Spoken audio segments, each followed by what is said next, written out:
घने जंगल के बीचों बीच एक विशालकाय भालू रहता था, जिसका नाम बबलू था। बबलू अपने पूरे जंगल में अपनी ताकत और शौर्य के लिए प्रसिद्ध था।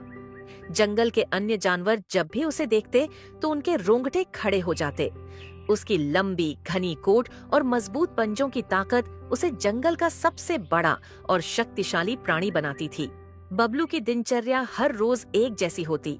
सुबह सूरज निकलते ही वह अपनी गुफा से बाहर निकलता, जंगल में धावा बोलता और सारे जानवरों को डराता। छोटे जानवर जैसे खरगोश, हिरण और बंदर उसकी ताकत के सामने हमेशा डर के मारे छिप जाते।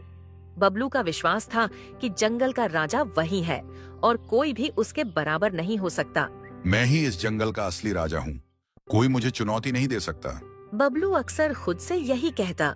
उसकी आवाज गहरी और गूंजती हुई थी, जो जंगल के हर कोने तक पहुंचती। जंगल के अन्य जानवर धीरे धीरे बबलू के घमंड और डर के कारण उसके इर्द गिर्द चुपचाप रहने लगे। हिरण हिरा हमेशा सावधान रहता कि कहीं बबलू उसे न देख ले। सियार स्याही अक्सर डर के मारे पेड़ों पर चढ़ जाता और भालू की गतिविधियों पर नजर रखता। छोटे छोटे जानवर तो बबलू के सामने कभी भी खुलकर नहीं आते। एक दिन बबलू ने अपनी ताकत दिखाने के लिए एक बड़ा प्रदर्शन करने का निर्णय लिया।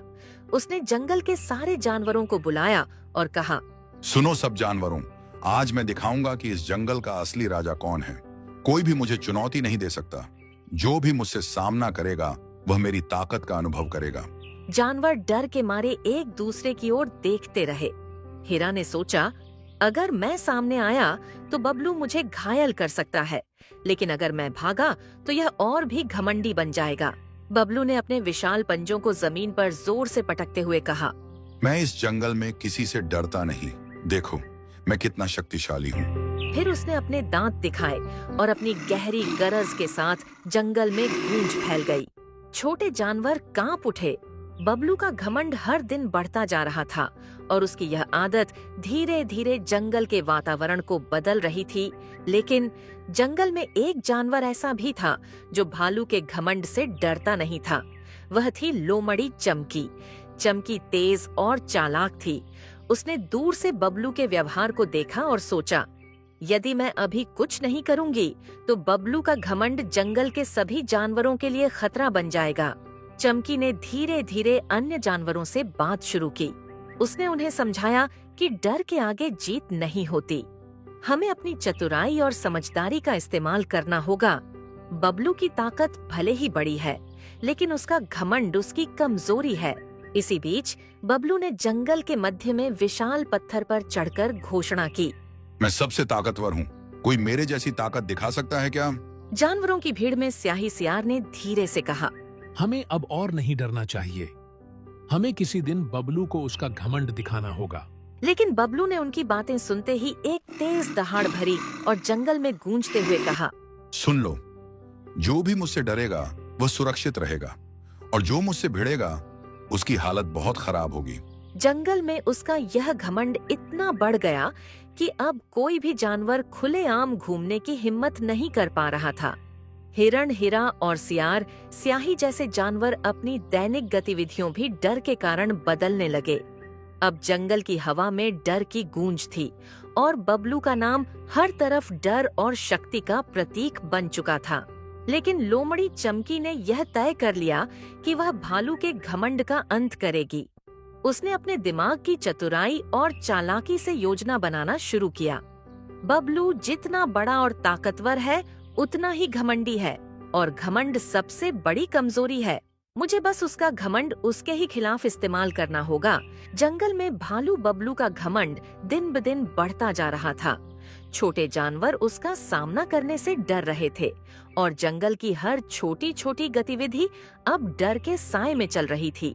लेकिन चमकी, वह चालाक लोमड़ी, इस स्थिति को देखकर चुप नहीं बैठ सकती थी। चमकी ने सोचा, भालू जितना बड़ा और ताकतवर है उतना ही उसका अहंकार उसे कमजोर बनाता है। अगर मैं उसकी सोच को उसके ही खिलाफ मोड़ दूं तो वह खुद अपनी मुश्किल में फंस जाएगा। चमकी ने पहले जंगल के अन्य जानवरों से सलाह की। उसने हिरण, हिरा और सियार स्याही को बुलाया। हमें मिलकर भालू का अहंकार तोड़ना होगा। वह जितना घमंडी है उसकी कमजोरी उतनी ही बड़ी है। चमकी ने कहा। हीरा ने डरते हुए पूछा। लेकिन हम क्या कर सकते हैं? वह तो बहुत ताकतवर है। चमकी मुस्कुराई और बोली, ताकत से कुछ नहीं होगा, हमें अपनी चतुराई और बुद्धि का इस्तेमाल करना होगा। बबलू का घमंड उसकी सबसे बड़ी कमजोरी है। अगर हम उसे उसके ही अहंकार में फंसा दें तो वह खुद गिर जाएगा। चमकी ने योजना बनाई कि भालू को यह भरोसा दिलाया जाएगा कि जंगल में उसकी ताकत से बड़ा कोई नहीं है, और फिर उसे ऐसे तरीके से चुनौती दी जाएगी कि उसका अहंकार उसे धोखा दे। चमकी ने सबसे पहले बबलू को यह दिखाने की योजना बनाई कि जंगल के सभी जानवर उसकी शक्ति से डरते हैं। वह जानती थी कि भालू का अहंकार यह मानता है कि सभी उसकी ताकत को मानते हैं, इसलिए चमकी ने जंगल के जानवरों से कहा कि वे भालू के इर्द गिर्द नाटक करें। वे भालू के सामने डर दिखाएंगे और भालू को यह एहसास होगा कि उसकी ताकत कितनी बड़ी है। लेकिन यही वह जाल था जिसमें बबलू फंसने वाला था, क्योंकि चमकी ने जानवरों को यह भी निर्देश दिया कि वे धीरे धीरे भालू को अपने अहंकार में फंसाए। जैसे जैसे बबलू खुद को सबसे बड़ा समझेगा, उसकी गलतियां और मूर्खताएं सामने आएंगी।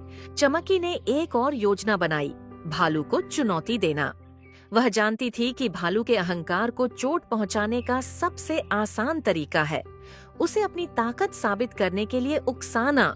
चमकी ने सोचा, यदि मैं उसे चुनौती दूंगी कि जंगल में कोई भी उसका सामना नहीं कर सकता, तो उसका अहंकार उसे अपने ही जाल में फंसा देगा। चमकी ने यह योजना हीरा और सियार के साथ साझा की। हीरा बोला, लेकिन अगर वह गुस्से में आ गया तो? चमकी ने शांत होकर कहा, अगर वह गुस्से में आता है तो भी योजना काम करेगी। उसका गुस्सा उसके अहंकार को और बढ़ाएगा और वह खुद ही मूर्खताएं करने लगेगा। चमकी ने जंगल के किनारे एक जगह चुनी जहां भालू को यह लगे कि वह अकेला है, लेकिन वहां उसे छोटे जानवरों और हिरण की मदद से एक जाल में फंसाया जाएगा। चमकी ने बताया कि भालू की सबसे बड़ी कमजोरी उसकी आत्ममुग्धता है। जब वह सोचता है कि जंगल में कोई उसके बराबर नहीं, तभी उसे समझ नहीं आता कि वह गलती कर रहा है। यही मौका है, हमें बस उसे उस गलती तक पहुंचाना है। कुछ दिन बाद चमकी ने अपनी योजना को लागू करना शुरू किया। भालू बबलू सुबह सुबह जंगल में घूम रहा था। चमकी ने जानवरों को छिपकर यह निर्देश दिया कि वे भालू के सामने डर दिखाएं और उसकी ताकत को बढ़ा चढ़ाकर बताएं। भालू ने देखा कि सारे जानवर उसके सामने डर के मारे कांप रहे हैं। उसने अपने आप से कहा, देखो मैं कितना शक्तिशाली हूँ, कोई मुझसे मुकाबला करने की हिम्मत नहीं कर सकता। लेकिन चमकी ने जानवरों से कहा कि धीरे धीरे बबलू की गलती निकालने लगे। उदाहरण के लिए वह उसे यह जताए कि एक बड़ा पेड़ उसके सामने गिर गया है और वह उसे आसानी से हटा सकता है।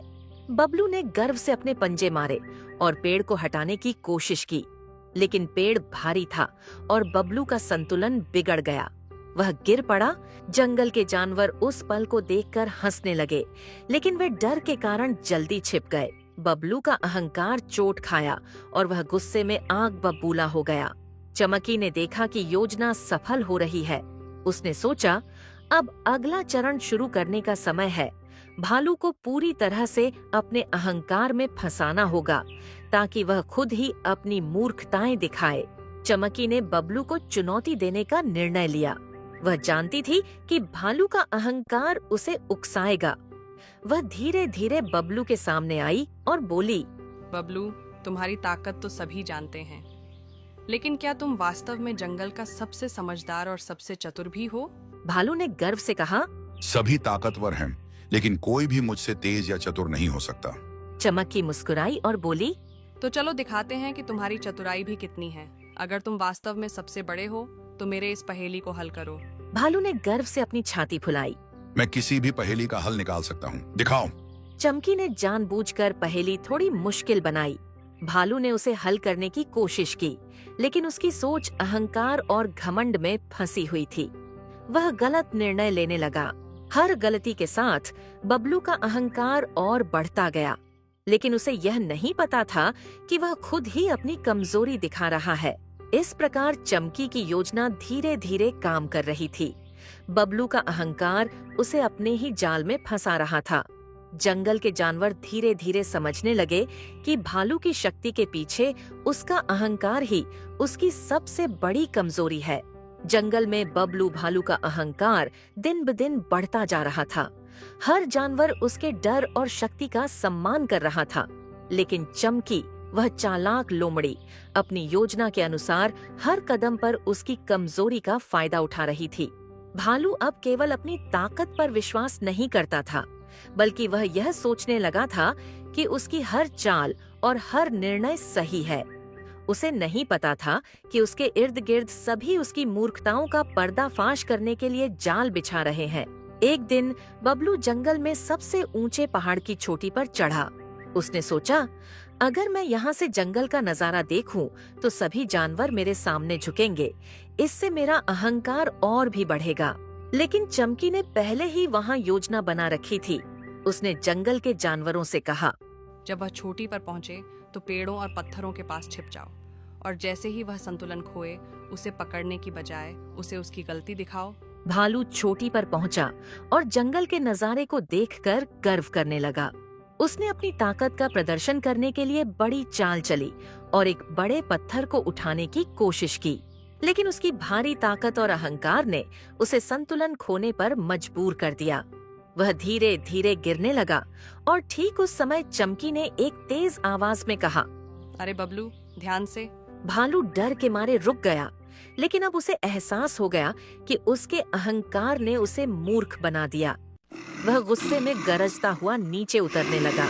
इस घटना ने जंगल के अन्य जानवरों में धीरे धीरे विश्वास जगाया कि भालू पूरी तरह से अपराजेय नहीं है। हीरा और सियार ने देखा कि भालू की चाल में कमजोरी है। भालू की मूर्खता सिर्फ इतनी ही नहीं थी। एक दिन उसने सोचा कि उसे जंगल में अपनी ताकत और भी दिखानी चाहिए।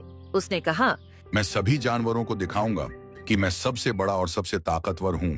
वह जंगल के बीचों बीच एक बड़ा प्रदर्शन करने गया। चमकी ने पहले ही योजना बनाई थी कि वह और अन्य जानवर उसे उसकी गलती में फंसाए। भालू ने एक विशाल पेड़ को झुकाने की कोशिश की और जैसे ही उसने जोर लगाया, पेड़ उसके हाथ से फिसल गया और वह सीधे झाड़ियों में गिर पड़ा। जंगल में सभी जानवर छिपकर हंस रहे थे, लेकिन वे डर के मारे सामने नहीं आए। भालू का अहंकार चोटिल हुआ और वह गुस्से में आगा बबूला हो गया। उसने सोचा, कैसे ये हो सकता है? मैं सबसे शक्तिशाली हूँ। चमकी ने यह अवसर गंवाया नहीं। उसने बबलू से कहा, तुम ताकतवर हो, लेकिन क्या तुम्हारी ताकत तुम्हें हमेशा सही रास्ता दिखाती है? भालू ने गुस्से में कहा, मेरी ताकत ही मेरी पहचान है। कोई मुझे सही या गलत नहीं सिखा सकता। चमकी मुस्कुराई और बोली, यही तुम्हारी सबसे बड़ी कमजोरी है बबलू। जब तुम अपने आप को सब कुछ समझते हो, तभी तुम्हारी मूर्खता सामने आती है। जंगल के अन्य जानवरों ने देखा कि बबलू अब अपनी ताकत के कारण खुद को मुश्किल में डाल रहा है। उसकी मूर्खता उजागर हो गई थी। हीरा और सियार ने देखा कि अब बबलू अकेला रह गया है। उसके मित्र या साथी अब उसके पास नहीं आते थे, क्योंकि वह केवल अपने आप को ही सही मानता था। बबलू की अकेलापन उसकी सबसे बड़ी शिक्षा बनने वाला था। चमकी लोमड़ी ने अपनी योजना का अगला चरण शुरू किया। उसने सोचा कि अब समय है बबलू को यह दिखाने का कि शक्ति अकेले किसी की जीत नहीं सुनिश्चित करती। एक दिन बबलू ने सोचा कि जंगल में अपनी शक्ति का प्रदर्शन करना चाहिए। उसने सभी जानवरों को जंगल के बीचों बीच बुलाया। सुनो, आज मैं दिखाऊंगा कि मैं सबसे ताकतवर हूँ। कोई भी मुझसे मुकाबला नहीं कर सकता। जानवर डर के मारे छिप गए, लेकिन चमकी ने उन्हें निर्देश दिया कि वे छुपकर बबलू की मूर्खताओं को उजागर करें। भालू गुस्से में गरज उठा, कैसे ये हो सकता है? मैं सबसे शक्तिशाली हूँ। चमकी ने मुस्कुराते हुए कहा, ताकत से सब कुछ नहीं होता बबलू, समझदारी भी जरूरी है। भालू की आंखों में पहली बार शंका का बीज उग आया। उसने महसूस किया कि उसकी ताकत के पीछे उसका अहंकार उसे नुकसान पहुंचा रहा है। भालू ने महसूस किया कि जंगल के जानवर अब उसके डर से नहीं, बल्कि उसकी मूर्खताओं से दूर हो रहे हैं। हीरा हिरण और सियार स्याही धीरे धीरे उसके पास आने लगे, लेकिन अब वे डर से नहीं, बल्कि उसकी गलती को देखने के लिए आए। भालू को यह समझना मुश्किल हो रहा था कि उसकी शक्ति ही उसकी कमजोरी बन रही है। वह अकेला महसूस करने लगा। जंगल की चुप्पी और जानवरों की दूरी ने उसे अंदर से परेशान कर दिया। चमकी लोमड़ी ने अब अंतिम चरण की तैयारी शुरू की। उसने सोचा कि बबलू की सबसे बड़ी कमजोरी उसका अहंकार है। अगर वह भालू को इस अहंकार के खिलाफ खुद ही लड़ने देगी तो बबलू खुद ही अपनी मूर्खताओं में फंस जाएगा। चमकी ने बबलू को धीरे धीरे चुनौती दी। तुम ताकतवर हो, लेकिन क्या तुम जंगल का सबसे समझदार जानवर भी हो? यदि तुम वास्तव में सबसे बड़े हो तो मेरे इस जाल को पार करो। भालू ने गर्व से कहा, मैं किसी भी जाल को पार कर सकता हूँ। मैं सबसे शक्तिशाली और सबसे तेज हूँ। चमकी मुस्कुराई और बोली। तो दिखाओ। भालू ने पूरी ताकत लगा दी, लेकिन जाल चालाकी से बनाया गया था। वह बार बार फिसलता और असफल होता गया। जंगल के जानवर छुपकर देख रहे थे और बबलू की हार का पहला संकेत धीरे धीरे स्पष्ट हो गया। हेरा हिरण ने देखा, अब भालू अपनी ताकत से नहीं बल्कि अपनी सोच से ही परेशान है। सियार स्याही ने कहा, देखो, उसकी गलती उसकी सबसे बड़ी शिक्षा बन रही है। भालू अकेला था, निराश था और पहली बार उसने यह महसूस किया कि केवल शक्ति से जंगल का राजा नहीं बनाया जा सकता। समझदारी, मित्रता और विनम्रता भी महत्वपूर्ण है।